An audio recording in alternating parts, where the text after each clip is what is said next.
инак баъди пошхурди Суперлига ва ҳамҳамун давнамаи Флорентино Перес бо лигаи ба фано рафтааш таваҷҷӯҳи тамоми Аврупоро дигар бора ба футболи дохилӣ, яъне чемпионатҳои дохила равона гашт. Салом дӯстони азиз ва мухлисони Барсаи бузург. Умедворам аз барҳам хӯрдани Суперлига чандон нороҳат нашудед. Охир чаро нороҳат шавед ки дастаи дӯстдоштаи мову шумо ин шом боз як қадами дигар ба сӯи пирӯзӣ ва ё шояд ба дубли тиллоӣ гузошт. Қадами хело боварибахш буд ки талхаи ҳарифонро кафонд. Барселона дар камноқ Хетаферо қабул кард.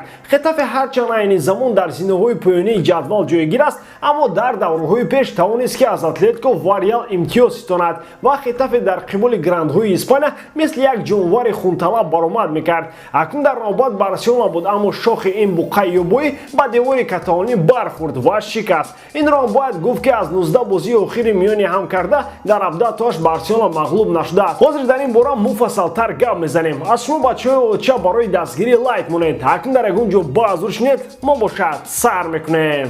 Чӣ хеле ки медонед, агар Барселона дар ҳамаи бозиҳои боқимондаи худ дар Ла Лига ғолиб барояд, то бешубҳа қаҳрамони Испания мешавад. Аммо барои ғолиб баромадан дар ҳамаи бозиҳо бояд худро бо дастаҳои пурқуввати Испания нишон дод ки яке аз онҳо Виллареал мебошад. Либосзардон дар рақобат бо Барселона дар майдони худ бо дилхор рақиб бозии хуб нишон медиҳанд, ҳатто агар ин рақиб Барселона бошад. Дастаи каталонӣ набояд дар ин бозӣ хол аз даст диҳад, вагарна аз пойгаи чемпионӣ ақиб мемонад. Дӯстони мо аз адин XB дар ин рақобат коэффициентҳои баландро пешниҳод мекунад, аммо ман дар он ставкаи монам ки ҳар дуи дастаҳо гол мезанам бо коэффициенти 1,63. Шумо бошад интихоботонро худатон кунед. Ана онҳоеро ки ҳоло дар адин XB регистратсия накардам, бо промокоди BARSATG дар аввалин пардохт то $100 бонус интизор аст. Ссилкаи бозӣ дар комментария. Имкониятро аз даст надиҳед.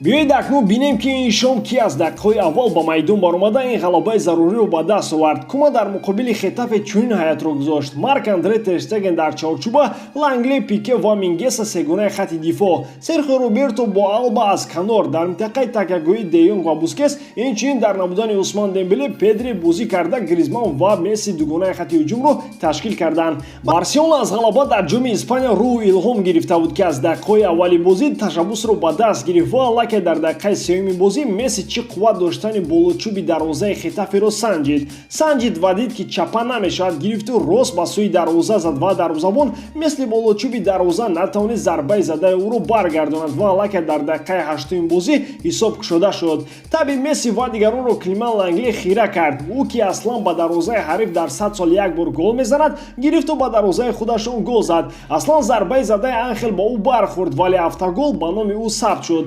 Ноомади ин кор ҳамагӣ баъди 4 дақиқаи голи задаи Месси буд. Акнун тасаввур кунед ки дар ҳамин ҳолат Месси Климанро чӣ мегуфт. Ин гапа ин ҷо гуфта намешавад, вале на фақат Лангле, балки чаклаи Хетафе ҳам ин корро карда метавониста будааст. Бо гузашти ҳамагӣ 16 дақиқа ин бача гирифту ба дарвозаи худашон гол зад. Ростӣ дар ин автогол ҳам Лео ширкати бевосита дошт, зеро маҳз дар таи фишори ӯ ин бечора ин корро кард. Шояд Месси аз ин илҳоми тоза гирифт ки боз баъди 5 дақиқаи дигар худаш бо як бозигузории зебо туби сеюмро вориди тури дарвозаи Сория кард. Воқеан зарбаи якуми ӯ ба паҳлочӯби дарвоза бархӯрда, рост дигарбора ба пои худаш баргашт ва ин маротиб ӯ ҳаққи иштибоҳ кардан надошт. Аслан худо диҳад ҳатто фамилиятро намепурсад. Фамилияи ӯро бошад пурсидан ҳуҷҷат нест. Баъди ин гол насаби ӯ бори дуюм дар табло сабт шуд. Бо ҳамин ҳисоб дастаҳо ба истироҳат рафтанд. Оғози қисмати дуюм аз якум чандон тавофут надошт. Фақат бо гузашти қариб 20 дақиқа Хетафе ба худ омад ва як зарбаи ҷаримавии 11 метра кор кард. Араухо дар қисмати рости майдон пои Уналро зер кард. Сараввал довар ба ин аҳамият надод, аммо ба бахти баргаштаи ӯ дар ин бозӣ вар буд ва бо кӯмаки вар Херхо Васкес ба нуқтаи пеналти ишора карда ҳамзамон ба Араухо корти зар нишон дод. худи ҷабрдида пеналтиро иҷро карда тӯбро моҳирона ба дарвозаи Тер Штеген даровард. Акнун вазъият андаке муташанниж мешуд, зеро боз чунин як иштибоҳи дигар дар дохили ҷаримагоҳ ва гудбай ғалаба. Хетафе бошад бо дастаҳои сарнишини ҷадвал мусовӣ карданро дӯст медорад, бахусус дар хонаи худашон. Аммо мусовӣ дар нақшаи Барселона имшаб таъризӣ нашуда буд, зеро агар онҳо бихоҳанд ки Ла Лигаро ба даст биёранд, бояд дар давраҳои боқимонда ҳатман ғалаба кунанд, то ки ба умеди он нашаванд ки Атлетико ё Реал ба бох дучор мешаванд. Шояд ҳамин буд ки баъди голи Хетафе ба якбора Барселона суръаташро баланд карда томи минтақаҳои майдонро зери назорат гирифт. Вале дар дақиқаи 74 бозӣ як ҳолате рух дод ки тамоми шукӯҳи ҷалоли ин бозиро хира кард. Дар як ҳуҷуми Барселона Мингеса низ иштирок кард, аммо Роналд Куман аз ин ҳамроҳшавӣ ба ҳуҷум изҳори норозигӣ карда, бо Мингеса бо лафзи қабеҳ дод зада оҷилан ӯро бо умтитӣ иваз кард. баъди хориҷ шудан аз майдон Мингеса аз рӯи қоидаи мавҷуда даст ҷониби сармураббӣ дароз кард ки дар навбати худ Куман онро рад карда ҷои он қабеҳияти худро идома дод. ҳарчанд Мингесаро ҳамдастаҳояш тасаллӣ медоданд, аммо ин ба бозингари ҷавон хело нороҳат буд. бозӣ ба анҷом мерасид ва ба назар чунин мерасид ки Барселона ҳамин ҳисобро нигоҳ медорад, аммо ҳанӯз Араухо ва Гризман сухани худро дар ин бозӣ нагуфта буданд. Дақиқаи 87 бозӣ ва туби кунҷӣ, чун ҳамешагӣ Месси партоф мекунад. ин маротиб аз ин партофти хуби бозингари аргентинӣ Араухо истифода карда голи чорumi Барсаро ба дарвозаи Хетафе зад ва ба ҳамин гол гуноҳи худро барои 11-метраи овардаш ба дарвозаи Барса шуст.